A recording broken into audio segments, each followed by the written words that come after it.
Charlotte Gainsbourg met en valeur sa mère, Jane Birkin, dans un sublime documentaire diffusé au cinéma depuis le 12 janvier 2022. C'est avec plaisir qu'elle se positionne, cette fois-ci, légèrement en retrait. Elle est scrutée, de la tête aux pieds, depuis le plus jeune âge.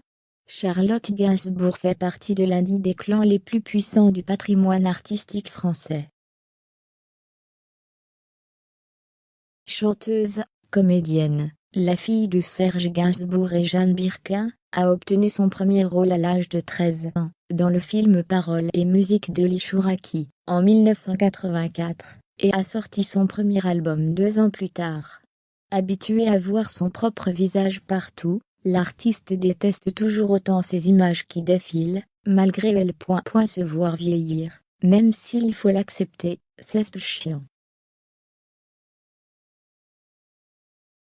Invitée sur RFM, le 16 janvier 2022 dans l'émission de Pascal Nègre, Charlotte Gainsbourg a effectivement expliqué qu'il était dur pour elle de se regarder, dans les films, sur les photographies, qu'importe le support. « Je n'aime plus me voir, je ne veux plus », soutient la compagne d'Yvan Attal.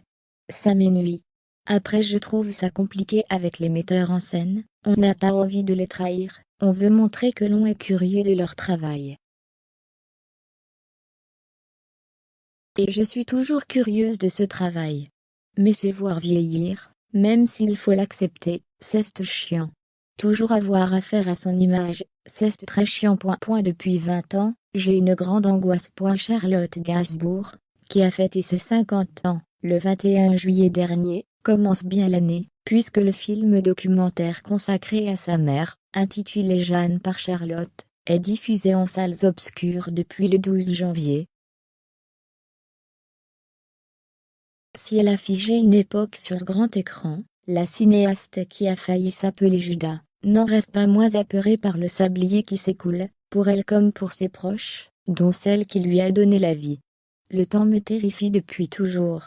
C'est une grande angoisse, avoue-t-elle. Depuis 20 ans, j'ai une grande angoisse du téléphone qui sonne. C'est quelque chose sur laquelle je suis assez focalisée, tout comme la maladie.